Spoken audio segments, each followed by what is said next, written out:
Yeah. Everybody, let's party. Let's party.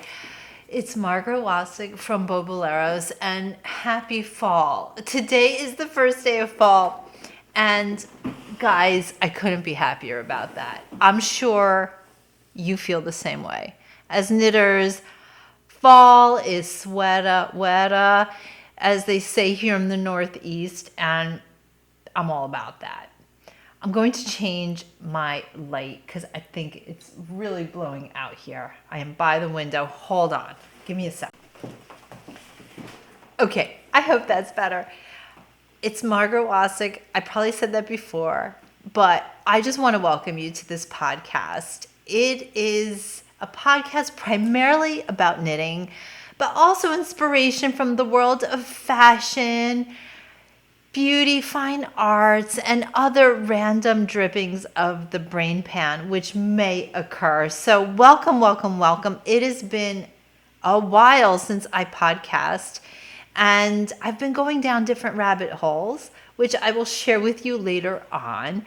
But first, before we jump into what I've been knitting and what I plan on knitting with the fall, I just have a couple of announcements to make. Number one, Boboleros, my hand-dyed yarn brand, and myself and whoever else wants to be part of that from my family, whoever will be helping out. Anyway, we're going to be at Cakepalooza, which is Rhinebeck weekend, the Friday right before, and could not be more excited to share with you the latest collection, which I've been working on, and I think you're gonna love it. It is massive. It's taken me most of the summer to create it, but it is tied in with music. It is tied in with feelings, exploring emotions, and the way that we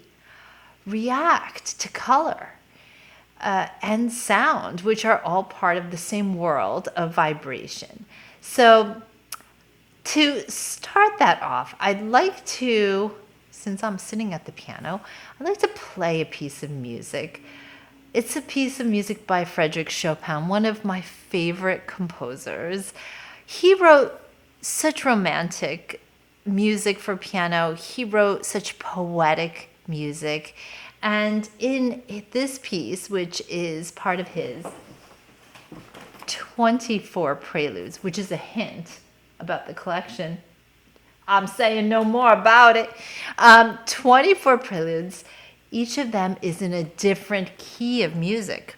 C major, C minor, C sharp major, C sharp minor, D major, D minor, 24 short and poetic works that somehow express a world of sound in less than a minute for most of them.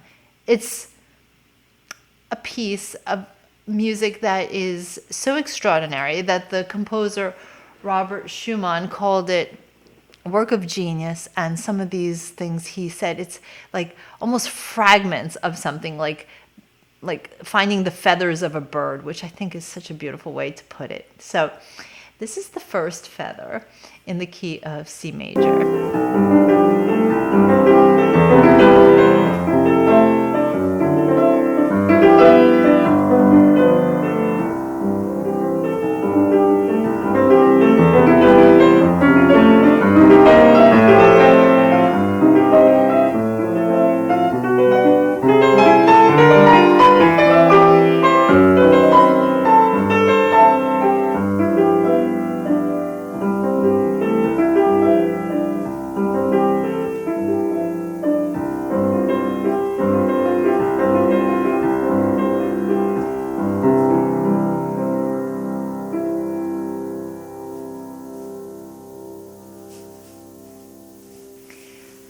So as I said, music, color,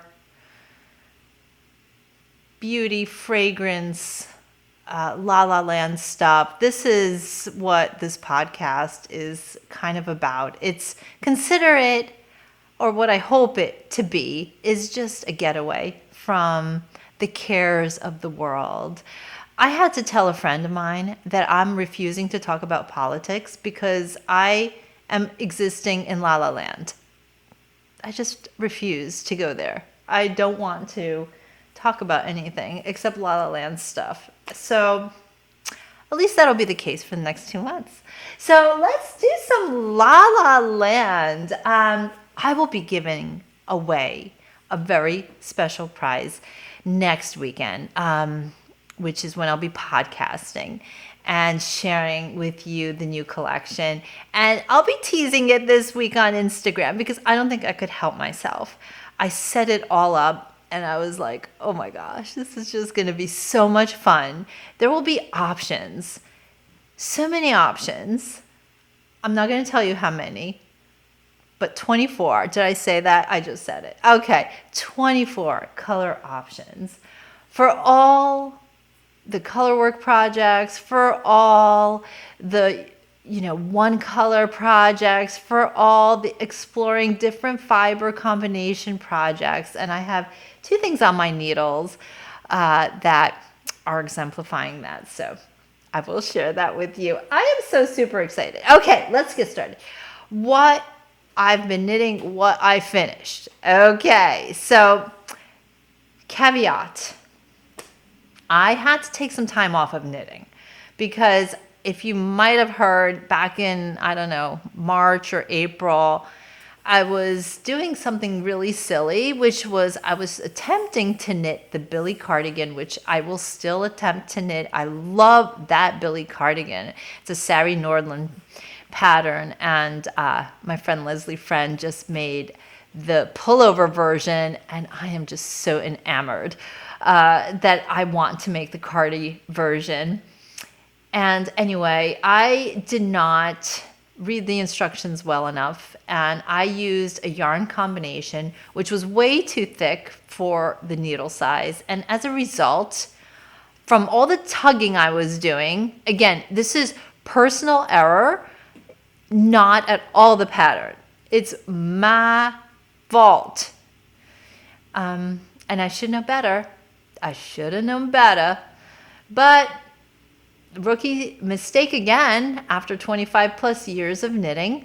Yes, I injured myself. And I got tennis elbow from doing cables incorrectly and from using the wrong yarn and needle combo. Duh. Anyway, I had to lay off of knitting, which was hard, but instead I did other things, which I'll share with you later. Other hobbies, other little fun things, which again I'll share with you later. One of them is this fun thing I'm wearing. Oh my gosh, necklaces. I started making jewelry again, and I went nuts.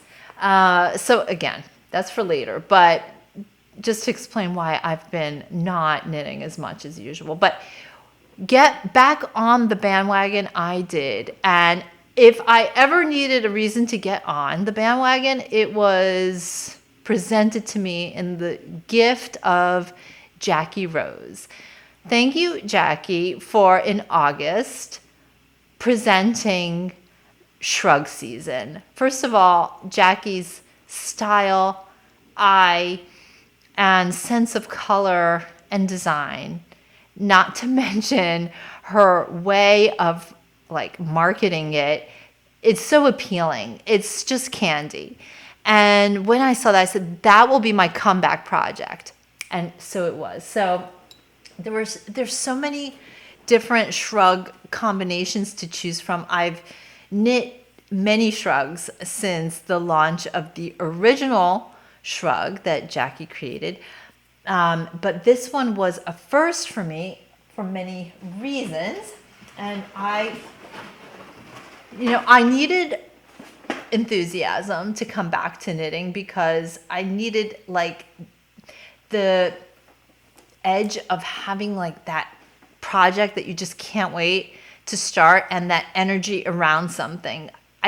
like when you're away from doing something for a while, it's so funny. Like it might be hard to get on the bandwagon, and it was for me until the shrug pattern came along. And so there were so many options, but I decided with the Blell Shrug in classic colors. I have a thing about black and white, you might notice. I really love black and white. Classic and goes with everything. And of course, black and white piano keys. When I perform, I usually prefer to wear black and white because it's just, I don't know. I love that marriage of black and white. So anyway, I use my own hand-dyed yarn. This is my Bridget sock base, which is MCN, which is merino cashmere nylon twist sock, which is a 80% superwash merino, 10% cashmere, 10% nylon, 400 yards. I used up everything, and it was such a joyous project. And this is the first time I ever made it in a lighter kind of fiber. In the past, I've always used more bulky weights, and I think the thinnest weight I ever used was DK. Let me show you. It's like so good. It's really good. The only problem I had was with the jogless jog. Let me say, mine was not jogless, it was jogging. I don't know what happened, and I had to like try to conceal it as best I could. I guess I must have done a fairly decent job because I can't find it now. But I think it's here. Yeah, you can see it. It's weird. I don't know why I could never get the jogless seam right. Or am I supposed to like realize that it's not completely jogless? Maybe, I don't know what I'm doing wrong. I tried to follow the instructions. Again, I think I was doing something incorrectly, or maybe the way I was knitting mine was just different, but this is such a fabulous transitional piece. And again, I am really excited. At first I was like, will I be wearing a shrug that is knit in a lighter kind of fiber? And the answer is yes, because it kind of is like even more elastic, and it's not as bulky, and you could just layer it more. So yeah, and you can like do stuff with the collar. You can like bring it down, you know, stack it any which way. Oh, yeah. I'm just so appreciative to Jackie. I know how difficult it is sometimes to create content, and her caring and considered style is not lost on me. So anyway, some of the features of this project, was the tubular cast on, which again, I always follow Jackie's videos on that. Do I love it? In the process of making it, I really don't love doing the tubular cast on, although I do realize that it produces the most wonderful finish. I've done a few shrugs in the past, just being lazy. I did the long tail cast on, and I don't like those as much at all. It's sort of like, once you know, you can't really go back. But this rolled feature of the tubular is really exquisite. I'll try to show you close up, you know, like how nicely that kind of comes together. So once I got going on that, and I think I actually did make a little mistake, but I was not going to rip back after I went so far. I just kept going, and it kind of like all comes together at the end. The nice thing about this, because I do think there was something like 200 or so stitches on each row with the knit purl ribbing, I was surprised that it was kind of taking long, but I kind of went into it knowing that 200 stitches does take a minute to do. But what was so nice was the pattern. It kind of, those number of rows of doing the one color, you would kind of want to like sprint through those. At least for me, I was like, okay, I have the motivation. I want to see what the next color is going to look like. And then once you get into the contrast color, again, that provides a whole new level of interest that kept me really motivated. I was able to finish this in 1 week, and I paced myself with like, okay, I'll do one color section a day. And it worked out to about a week worth of knitting for me. And yeah, that's it. I think it's such a classic piece. I've worn it not so many times yet, but it's like so versatile to wear going out for something really nice, or even like just running errands. It's wonderful. And like I said, the yarn combination, having that little extra bit of cashmere in the yarn makes it extra special. So an absolutely wonderful project. So many color options and pattern options, and I'm already plotting my next, which I'm not sure what it'll be yet, but I'll talk about that next week a little bit. So yes, so that was a lot of fun. After this, as you know, influences from the 60s and the golden age of Hollywood are big for me in Boboleros and in my conception of this brand. And I saw a little clip, and if I could find it, I'll share it here. But it was of Doris Day in a movie. I forgot the name of it, but she was wearing this. I saw it on Instagram. It was just a little bit of the coat she was wearing, and it was in such a green that I said, I must dye that color in a yarn and make something out of it. I was just obsessed with this green, as one gets with a color that you see that just knocks you off your feet. And that green just was a whole world to me. So this is the green. And as you could see, it's a real green. It's not like, a shade of some sort of green, or a darker green, or like a little palest green. Like, this is a green that says, I'm green. And I'm proud of it.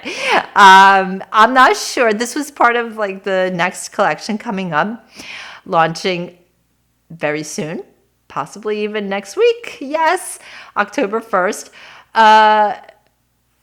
But this green is like, I don't know. It's just sort of everything. And I'll be knitting more than this with that kind of colorway. But for now, I said I just need a little Sophie scarf. So that's what I did. I am not sure if this is the bigger version or not, because it seems big. It seems long. But anyway, it knit up so nicely. And I knit it on this boucle base, a DK boucle base. And so let me just show you it on. I think I'm probably going to do the double wrap. And tying it forward like that kind of thing. Tucking it in. love it. I love this denim shirt. I just got it, and it's so comfy. It's Alexa Chung for Madewell, and that capsule collection that she's done for the fall is like super fantastic. So I've been really loving this shirt, even like this. How cute, right? To just tuck it in. I have a thing with blazers for the fall, a real thing. I think I might do the next podcast about the blazers and pairing blazers with some of the knits and the fun things we could do with color. But I'm just so loving this. Yeah. It's a good green. I think green always makes a statement. Ever since I read this book about Hedy Lamar called The Only Woman in the Room, phenomenal read. Hedy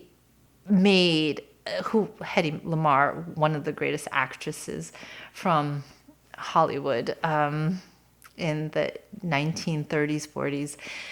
So there's this great moment where Hedy is crossing the Atlantic on whatever, QE2 or whatever. And she knows that, is it Louis B. Mayer, the big Hollywood producer, owner of MGM Studios? She knows that he's on board with his wife. And what Hedy needs is a contract for acting. And so she's already approached him, and he lowballed her.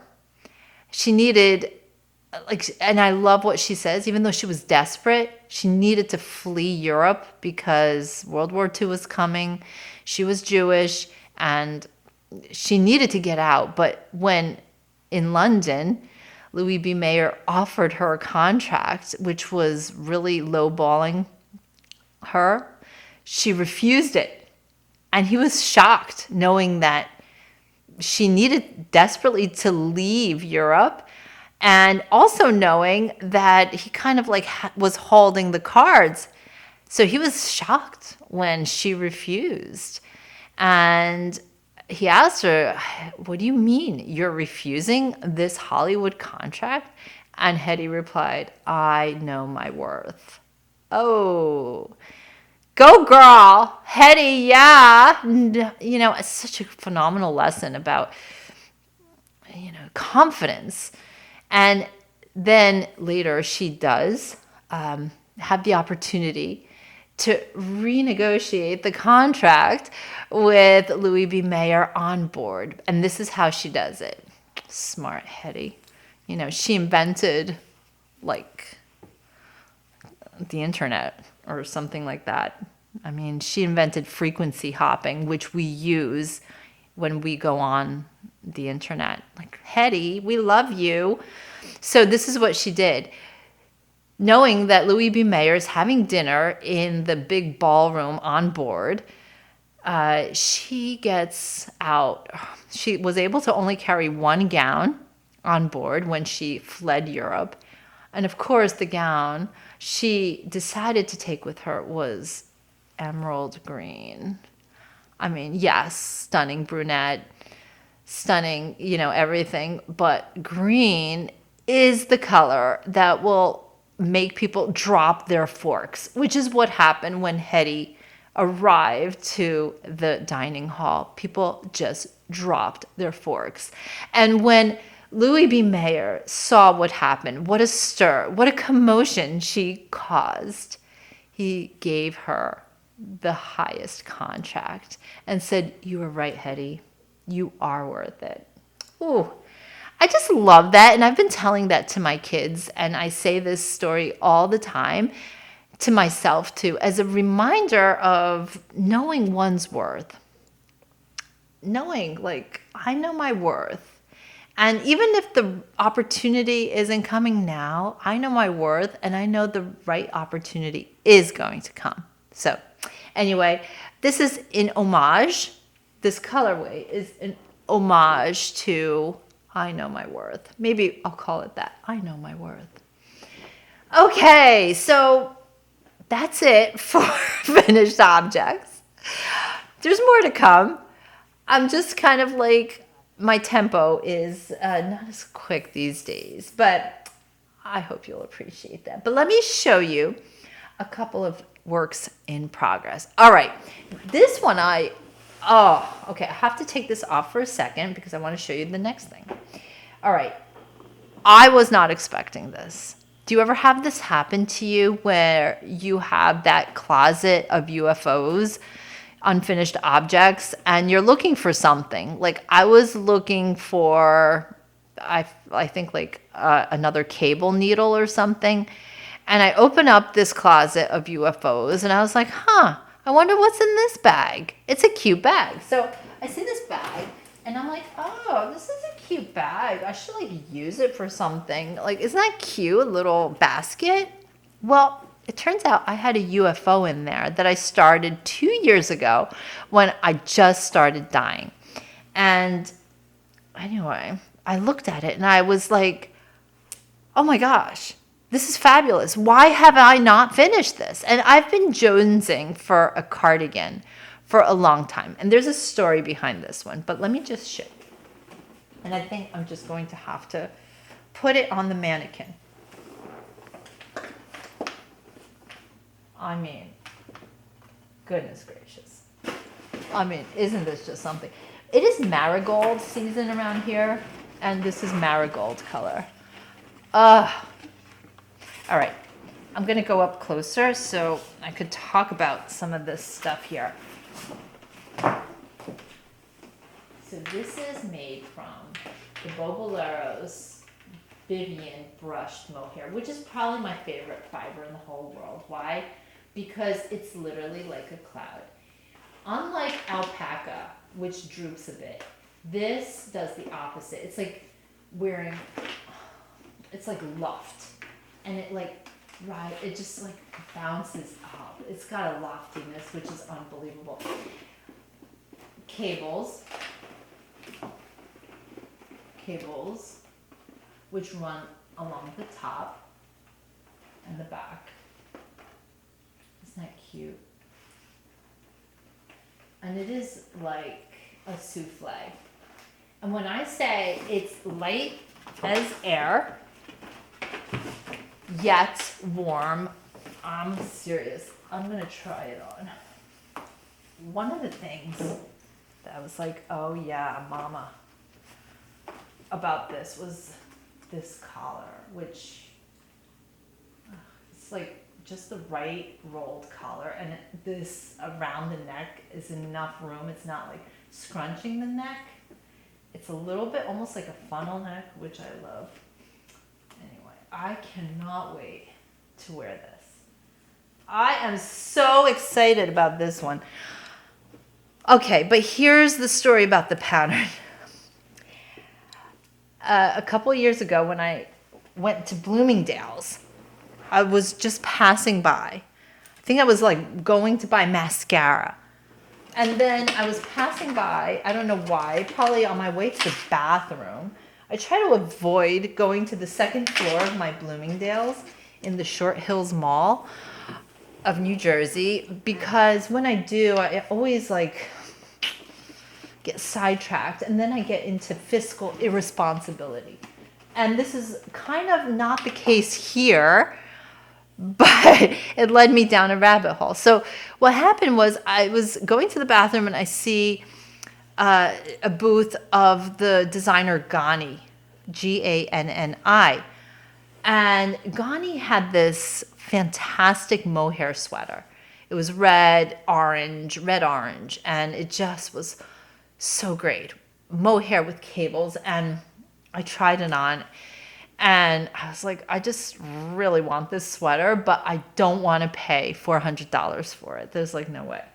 And I said, can I reverse engineer it? Can I make this pattern? I took some pictures of it. If I find them, I'll put them here. And I just kind of, I said, how am I going to make this cardigan?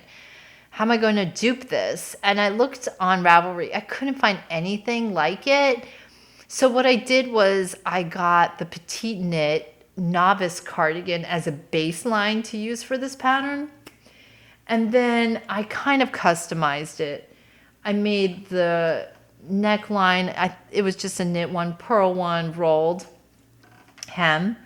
And then I started with the cables. Now, to get the effect I wanted, I think I broke the rules of doing cables. Because if you look, there's actually quite a bit of room, like in between. So, like sometimes I was doing a cable over, I think like 12 or 15 stitches, which talk about pushing and pulling the stitches on your needle. It was not pleasant.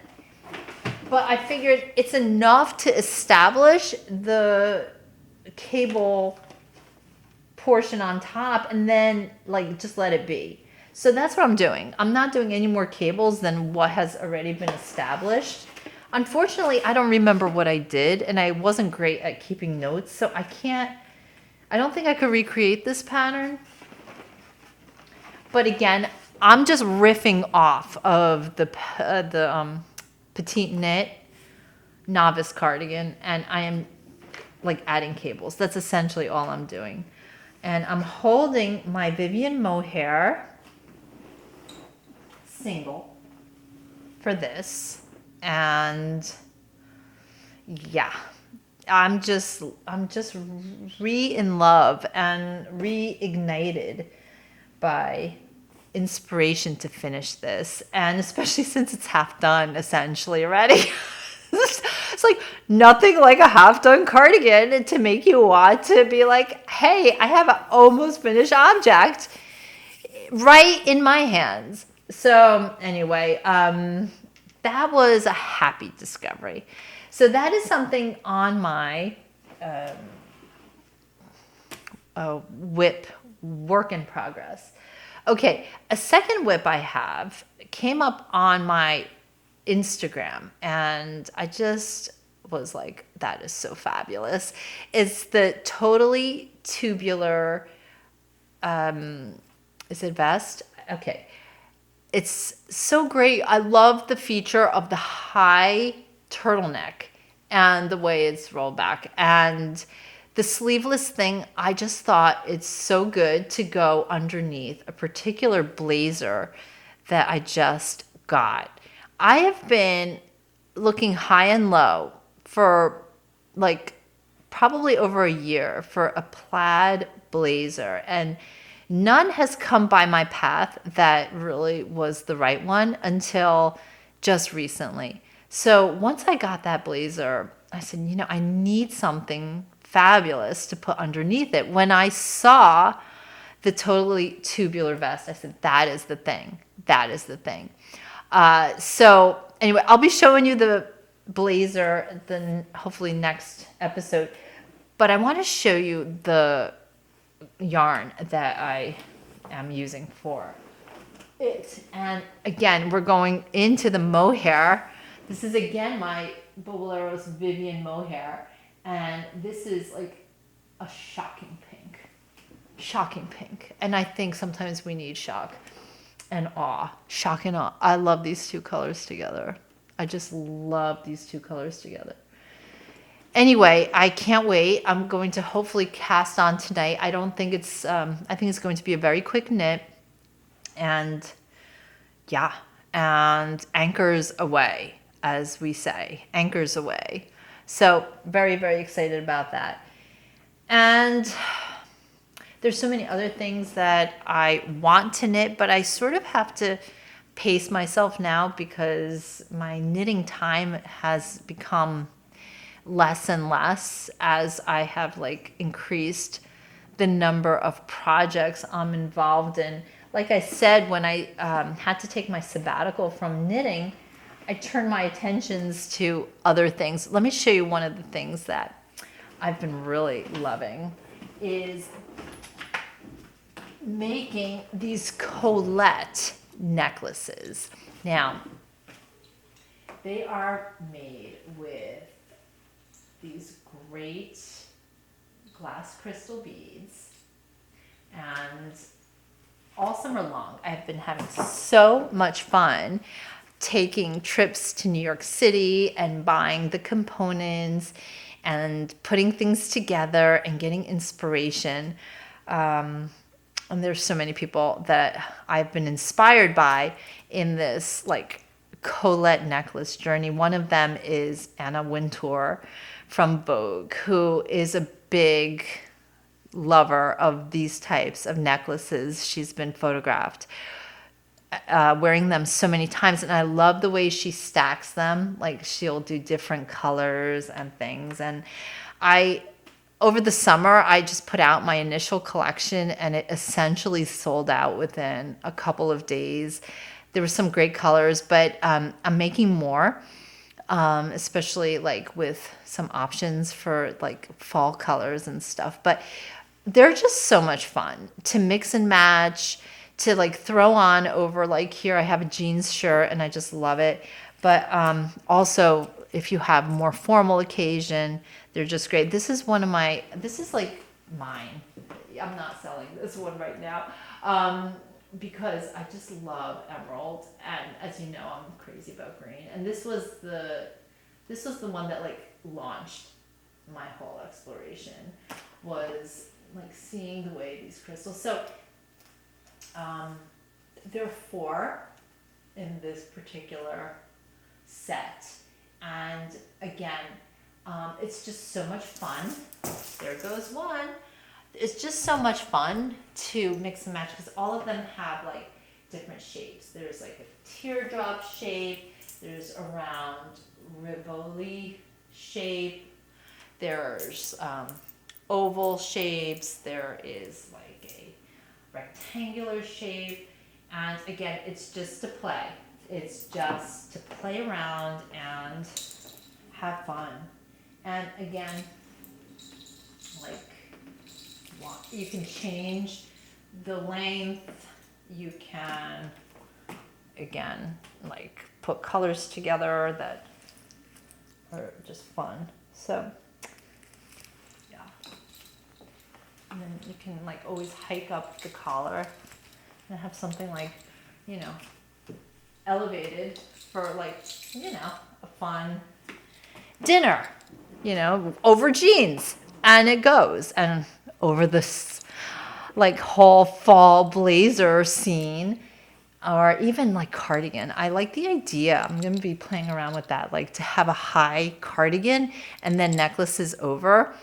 I just think that's fun. Or over white cotton crisp blouses, and then you just have like these jewels shining through.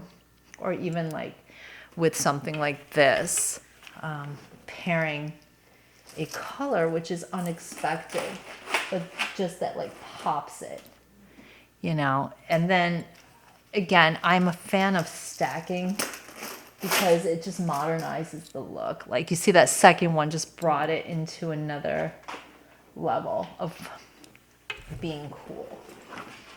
And again, multicolored is fun. So if you're interested in these, sign up to the Boboleros newsletter on Boboleros.com. And so I always give the heads up to subscribers about shop updates and when collections are live, and also open the doors for shopping for my subscribers earlier than to the public. So since I make these by hand and I only do one at a time, there's always a limited quantity of these necklaces. And since I'm not always able to get the same supplies, then like a lot of times it's, you know, one of a kind. So anyway, that's my Colette journey. And anyway, it's been a lot of fun. Another thing that I have been investing my energy into has been a labor of love called the Music to Compose You podcast. I don't know if you know, like my my other life is as a musician, and for the last 14, 15 years, I've been exploring music as a powerful healing modality and exploring different frequencies, different types of sounds and music that really do heal us from inside out. And this podcast is all about that. So like one thing, for instance, is the power of having tuning forks in your life, in what I call your musical medicine cabinet. This is a 528 tuning fork, which I sell on musictocomposeyou.com. I've tried different music, like tuning forks, but this one I found to be the best quality. And so this is the one that I use. So there's like a running joke in my family where the kids will, or they used to say when they were little, Mom, I have a headache. Where's the tuning fork? Mom, I sprained my ankle. Where's the tuning fork? Mom, I feel like I have a fever. Where's the tuning fork? Because this would be the go-to. This would be the first thing, the first line of defense before, other things. And it's just really powerful. I have a lot of information about this on my website, but essentially there are certain sounds in the universe, and there's some that have really powerful energy. So this one is known for regenerating DNA, and it sounds like this.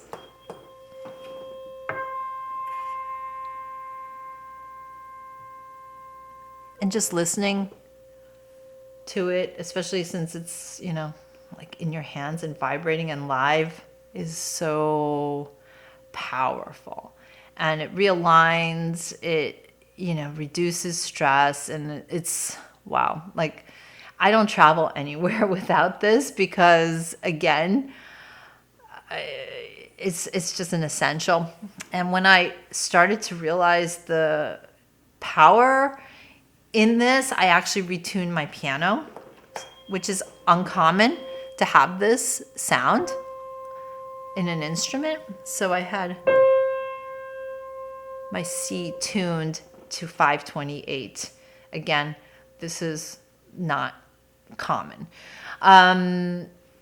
So that's one of the things that I talk about on this podcast is little known tips and recommendations for what to listen to and how to have a healthier sound, mind, body, and spirit.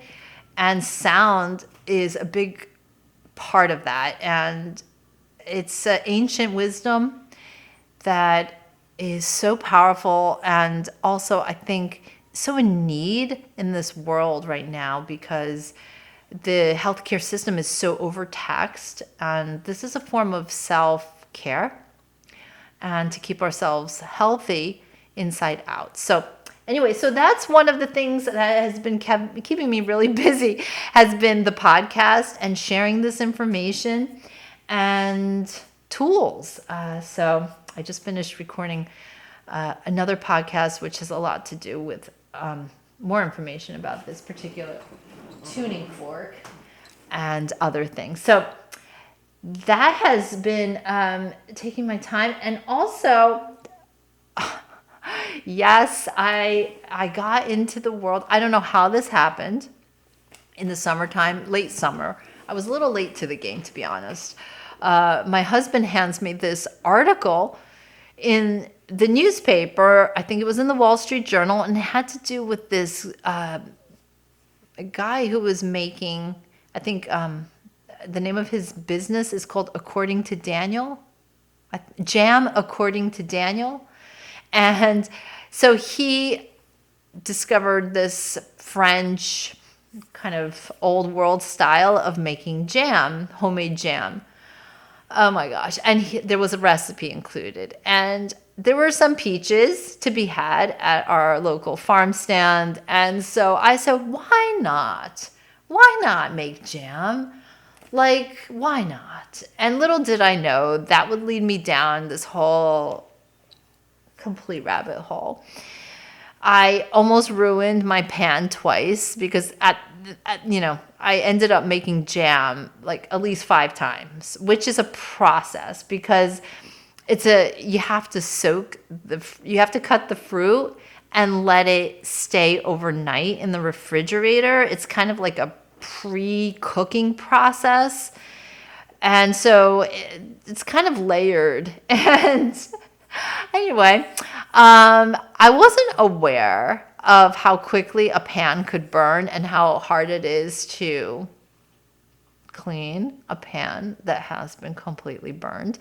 And also how to control heat in these circumstances. And all to say is one day I was bemoaning the fact that I had like nearly ruined my pan twice to my sister. And suddenly, a week later, on my doorstep arrives this like ginormous box. And I couldn't believe it. I opened it up, and inside was a French copper jam making pot. Yes, it's a whole thing to make jam in this special kind of copper pot. And oh my gosh, it was like as if, I got into like first class plane seat or something like that after traveling by, horse and buggy all my life. Gosh, that was like such a incredible experience of making jam in that copper pot. And so again, if you're interested in the recipe, it's kind of like after season now, like it's hard to get peaches, but this was some of my peach jam. And I made enough probably for like the winter. And I have to say, I am really pleased because I have not been finding jam in the stores that like was my type of jam. Like I would be constantly disappointed, and especially recently, like I don't know why the jams are so sweet or so runny that there's like no fruit bits. Like I wanted there to be like almost like a home style thing to my jam, and I wanted it to be not too sweet, and I wanted it also to have like a certain thickness. So that was my quest. And I'm in the beginning stages of this journey. I will say I'm sort of happy that like summer's over and that I have, time before the next season of fruit comes in, because I need a break, because I spent so many afternoons in the kitchen making jam. It's like ridiculous. But I also revived my sourdough starter, which had been a little bit dormant. And again, I love this knitting community. It's because of this knitting community that I even have any kind of ability to make sourdough bread. After trying countless times years ago, we're going back like 3 years. This is like COVID stuff. Like, why not make sourdough bread? It's COVID time. We got nothing else to do. So a friend of mine gave me a starter, and I just could not get sourdough bread together. Like I was making crackers. It was so embarrassing. Like my family was like almost teasing me about it. It's like, oh, mama's making crackers again, because nothing would like it was a flop. And I must have tried 20 times to make sourdough bread. I've tried every recipe on YouTube. Nothing really worked. I don't know what I was doing wrong. That was the worst part. Until I don't know, there was a Chelsea Yarns Vlogmas, and I think on the 3rd episode, Red Bank Mike, I know it's the 3rd episode because I've consulted that a million times. Her husband, Red Bank Mike, shows how to make sourdough bread. And once I learned from him, I was like, oh my God, mind blown. I actually successfully made sourdough bread. And again, that was like 3 years ago or so. And now it's like, no problem. I can make it blindfolded now. And I'm super excited every time I do, because it goes really well with this jam. Healthy lifestyle, healthy eating, bread and jam. But in any case, I have a funny video I made when I first started making bread. I'm going to include it down below if you want to watch that, where I make bread. And so I show you the process that I learned from Red Bank Mike. And then I also take you with me to my local Polish deli where I pick out fixings for the bread. But again, nothing like some jam and bread to make a girl happy. So that's about it for today's comeback episode. Thank you for joining me. I'd love to hear from you. Let me know what you're knitting for fall, what's on your needles, what are you excited about? Also, let me know if you plan on being in Rhinebeck for the Sheep and Wool Festival this October, and if you'll be in Cakepalooza. I'd love to say hello to you. And yeah, we have some fun things planned for the booth. So anyway, that's it for now. It's been so much fun spending some time with you, and happy knitting, happy fall, and good vibes all the way. Bye.